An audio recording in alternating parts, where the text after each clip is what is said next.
Assalamu alaikum students, welcome to chemistry class FSC intermediate. Today our topic is bleaching powder, article number 5.5.5.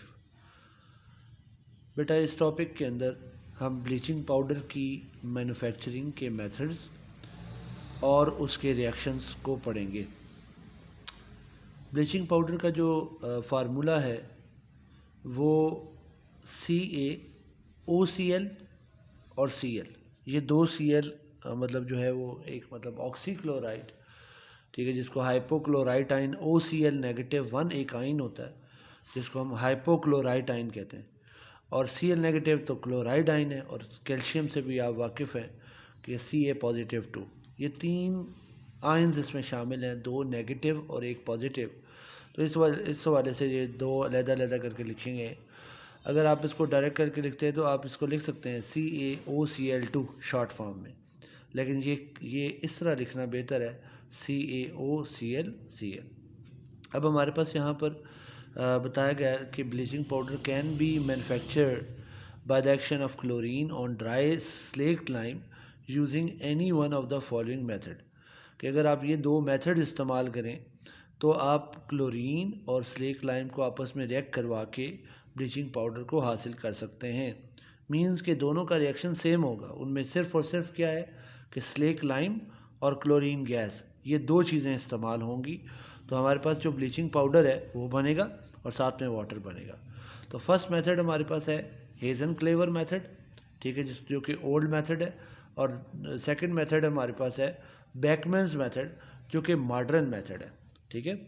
हेज़नक्लेवर method की तरफ आते हैं। हेज़नक्लेवर method में हमारे पास जो अपरेटस है जो इसके लिए इस्तेमाल होता है उसके अंदर 4 to 8 आयरन सिलेंडर्स होते हैं जो कि हॉरिजेंटली एक के ऊपर एक, जिस तरह रैक्स होते हैं ना, उसी तरह रैक्स इसमें बने होते हैं। They are interconnected and provided with stirrer, ये इंटरकनेक्टेड होते हैं और ये एक दूसरे से एक तरह जो वो स्टेरर से कनेक्टेड होते हैं। The slack lime is added in through a hopper in in the upper cylinder and is transported from one cylinder to another cylinder with rotating stirrer। अब यहाँ पर आपके पास एक हॉपर सा बना होगा। हॉपर का मतलब ये होता है कि ये जो ऊपर जिस तरह सेकंड डायग्राम में अगर देखें, वैसे तो ये बैकमैन्स की है, लेकिन इसके ऊपर आप अगर देखें तो स्लेक लाइम के जिसमें ऐड कर रहे हैं हॉपर में ऐड हो रहा है, ये फनल लाइक जो मतलब कनेक्टेड सिस्टम होता है इसको हम कहते हैं। एक तरफ से क्लोरीन कहते हैं जो वो राइज अप की जाती है, क्योंकि क्लोरीन गैस है तो वो डाउन कॉलम से आएगी, और वो दोनों से रिएक्ट करके आपके पास यहाँ पर and reacts with slack lime, ऊपर से जो आप स्लेक लाइम ऐड कर रहे हैं तो ये दोनों एक दूसरे से रिएक्ट करके आपके पास वहाँ पर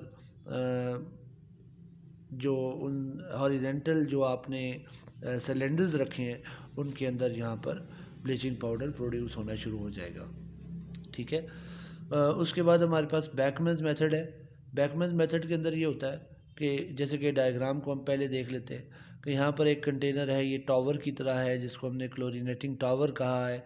इसके अंदर रैक्स रखे गए हैं, ठीक है, रैक्स इसको बोलेंगे। उधर वहाँ पर आपने हॉरिजेंटल लिए थे, ये एक तरह से दरमियान में हॉरिजेंटल रख करके रैक्स बनाए गए हैं दरमियान में। उसके बाद राइट बॉटम से हमारे पास क्लोरीन को इनलेट किया जा रहा है और हॉट एयर, ताकि स्टीमी इन्वायरमेंट रहे, और इसी तरह जो वेस्ट गैसेस हैं वो बाहर की तरफ आएंगी, और इन रैक्स के ऊपर से हमारे पास स्लेक लाइम आएगा, और वो जब क्लोरीन के साथ रिएक्ट करेगा तो जो नीचे एक बीकर कलेक्टिंग बीकर है, ठीक है, बेसिन जिसको कह सकते हैं, उसके अंदर ब्लीचिंग पाउडर कलेक्ट हो जाएगा। तो हम पढ़ते हैं in this method a cast iron tower. Cast iron का मतलब ये होता है कि एक आयरन है, आयरन की फॉर्म है जो कि इम्प्योर फॉर्म होती है, with 8 horizontal shelves is used. In each shelf there is a rotating rack, हर शेल के अंदर एक रोटेटिंग रैक है, ठीक है, और हर शेल्फ के अंदर रैक्स मौजूद हैं, ठीक है, जो कि रोटेट होते हैं। Powder slack lime is introduce through hopper at the top with compressed air, a mixture of hot air and chlorine are introduced from the base of the tower, the slake lime is pushed down by the rotating racks while chlorine rise up. इसी तरह जिस तरह पहले आपने पढ़ा कि slack lime ऊपर से आएगा और नीचे से क्लोरीन गैस को हम इंट्रोड्यूस करवाएंगे, और ये जब आपस में एक दूसरे से रिएक्ट करेंगे तो आपके पास ब्लीचिंग पाउडर बनेगा। आगे चलता हूँ मैं थोड़ा लाइंस को स्किप करके। The apparatus works on the counter current principle. Counter current principle का मतलब ये होता है कि अगर एक अपवर्ड से कोई चीज़ आ रही है और एक डाउनवर्ड से कोई चीज़ आ रही है, जब वो आपस में एकदम से अट्रैक्ट करेंगे, जब आपस में टकराएंगे, कांटेक्ट करेंगे, तो ये काउंटर करंट प्रिंसिपल हो जाता है। Thus, by maximum reaction of slake lime and chlorine is brought about with a very little loss of the chlorine. इसकी वजह से फ़ायदा ये होता है कि तमाम जो अमाउंट है, सारी की सारी अमाउंट क्लोरीन की, वो स्लेक लाइम से रिएक्ट कर जाती है। उसके बाद हम आते हैं कि bleaching powder should always be packed in air tight container to avoid the loss of the chlorine. हमारे पास इसको टाइट एयर मतलब एयर पैकेट में करते हैं, क्योंकि इसमें से क्योंकि ब्लीचिंग पाउडर जो होता है वो क्लोरीन गैस का सोर्स होता है, इसलिए वहाँ से लॉस ना हो। अब हम आते हैं रिएक्शंस ऑफ ब्लीचिंग पाउडर पे और इसकी फ़िज़िकल प्रॉपर्टीज़ पे। फ़िज़िकल प्रॉपर्टीज़ में हमारे पास bleaching powder is a yellowish white powder with strong smell of chlorine, क्योंकि मेन कंटेंट इसमें क्लोरीन का है और इस वजह से स्मेल भी इसमें क्लोरीन की आती है। Some of its chemical properties are given below. अब केमिकल प्रॉपर्टीज़ मीन्स रिएक्शंस, ठीक है। नंबर 1 हमारे पास है पॉइंट कि ये ऑक्सीडाइजिंग एजेंट है, और ये ऑक्सीडाइजिंग एजेंट किस लिए है कि जब हम इसकी डिसोसिएशन इक्वेशन देखते हैं, तो जैसे मैंने आपको इंट्रोडक्शन में भी बताया था इसके कि कैल्शियम ऑक्सीक्लोराइड जो है वो रिएक्ट करके कैल्शियम पॉजिटिव 2 Cl नेगेटिव 1 और हाइपोक्लोराइड ClO नेगेटिव 1, ये नेगेटिव आपको इसमें नज़र शायद ना आए, आप अपनी बुक्स पे कंफर्म कीजिएगा कि ClO जिसको OCl भी कहते हैं, O पे चार्ज होता है, तो ओवरऑल चार्ज इस पर -1 है, इसको हाइपोक्लोराइड कहते हैं, और ये एक ऑक्सीडाइजिंग फैक्टर है, ठीक है। सेकेंड हम रिएक्शन करवाते हैं with dilute acid, it give hypochlorous acid. जब आप डाइल्यूट एसिड से रिएक्ट करवाते हैं कैल्शियम ऑक्सीक्लोराइड को H2SO4 से, तो आपके पास वहाँ पर वो हाइपोक्लोरस एसिड, जिसको लास्ट लेक्चर में हमने पढ़ा था कि HClO जो होता है इसका नाम है हाइपोक्लोरस एसिड, और साथ में हमारे पास कैल्शियम सल्फेट और कैल्शियम क्लोराइड बनता है। या आपका बोर्ड के अंदर क्वेश्चन आ सकता है कि कैल्शियम ऑक्सीक्लोराइड का डाइल्यूट H2SO4 के साथ जो रिएक्शन है उसकी इक्वेशन को कंप्लीट कर दें, तो हाफ इक्वेशन दी जा सकती है, आपको उसको कंप्लीट करना पड़ सकता है। उसके बाद थर्ड पॉइंट पे आता हूँ। थर्ड पॉइंट आपके पास है कि अगर आप excess amount of H2SO4 use करें, इस्तेमाल करें, तो आपके पास क्या प्रोडक्ट है। तो बेटा आपके पास प्रोडक्ट डिफरेंट हो जाती हैं, कैल्शियम सल्फेट, वाटर और साथ में क्लोरीन गैस निकलती है, और यही अमाउंट ऑफ क्लोरीन जो है ये मैं as a source of chlorine कह रहा था ब्लीचिंग पाउडर के लिए, क्योंकि इस क्लोरीन को जो कि एसिड के साथ रिएक्शन कराने पर मिलती है, इसको अवेलेबल क्लोरीन कहते हैं, ठीक है। और जो ब्लीचिंग पाउडर की एक्टिविटी है ना, वो अवेलेबल क्लोरीन पे ही बेस करती है। The average percentage of available chlorine in bleaching powder is 35 to 40%, ठीक है।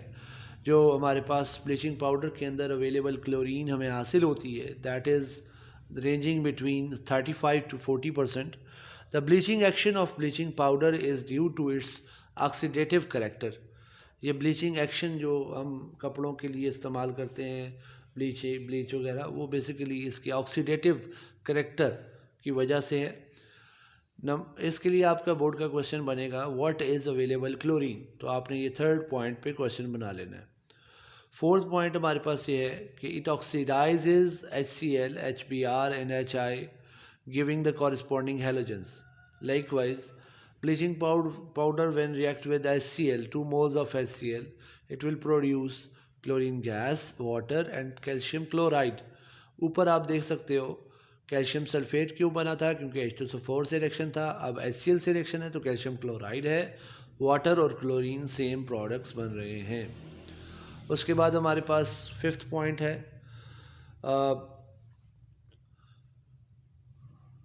It oxidizes ammonia to nitrogen. ठीक है, ये ऑक्सीडेशन रिएक्शंस हैं 4 और 5 पॉइंट। इसके लिए वो क्वेश्चन दे सकते हैं, show that bleaching powder is oxidizing in nature. तो आपने उसको रिएक्ट करवाना है HCl के साथ और अमोनिया के साथ। तो जब आप अमोनिया से रिएक्शन करवाएंगे तो बेटे कैल्शियम क्लोराइड, वाटर और नाइट्रोजन गैस बनेगी। उसके बाद 6 पॉइंट आता कि कैल्शियम हाइपोक्लोराइड जो है वो रिएक्ट करता है कार्बन डाइऑक्साइड से। ठीक है, इसको हम हाइपोक्लोराइड कह रहे हैं, कैल्शियम हाइपोक्लोराइड कह रहे हैं ब्लीचिंग पाउडर को। जब कार्बन डाइऑक्साइड से रिएक्ट करता है तो हमारे पास यहाँ पर कैल्शियम कार्बोनेट और Cl2 गैस रिलीज होती है। तो ये भी आपके पास एक रिएक्शन है जिसमें कार्बन डाइऑक्साइड के साथ रिएक्शन है। How bleaching powder reacts with carbon dioxide. इस तरह क्वेश्चन बना के याद करें, आसानी होगी। साथ ही हमारे पास यूजेस आ जाते हैं। यूजेस में हमारे पास ब्लीचिंग पाउडर किसके लिए यूज़ होता है? लेबॉर्ट्री पर्पस के लिए यूज़ होता है। क्लोरीन और ऑक्सीजन गैस है और ये मैन्युफैक्चर ऑफ क्लोरोफॉर्म के लिए इस्तेमाल हो रहा है। क्लोरोफॉर्म का फार्मूला CHCl3 होता है। उसके बाद डिसइंफेक्टेंट के तौर पे इस्तेमाल हो रहा है। स्टेलाइजेशन ऑफ वाटर को प्योरीफाई करने के लिए, उसको जर्म से पाक करने के लिए इस्तेमाल हो रहा है। फॉर मेकिंग अनश्रिंकेबल वूल बनाने की फैक्ट्री में इस्तेमाल होता है। फिर bleaching carton, linen, paper pulp, ये जो पेपर बनाने के लिए जो जब हम ये हर्ब्स वगैरह और ये सेलुलोज मटेरियल जब मिक्स कर रहे होते हैं उसको बर्न करते हैं केमिकल के अंदर, तो उसको पेपर पल्प कहते हैं। उसका कलर ब्राउन होता है, उसको कलरलेस करने के लिए आप ब्लीचिंग पाउडर ऐड करते हैं। इसी के साथ साथ delicate fabric like wool, silk can not be bleached with it as these could be damage by chlorine. जो डेलिकेट फैब्रिक है उसको हम इसलिए यूज़ नहीं करते क्योंकि ये स्ट्रॉन्ग ऑक्सीडाइजिंग प्रॉपर्टी रखता है, तो आपका फ़ाइबर जो है वो ख़राब हो सकता है। तो ये बेटा आज का हमारा लेक्चर था, जहाँ तक ये हमने पढ़ना था। तो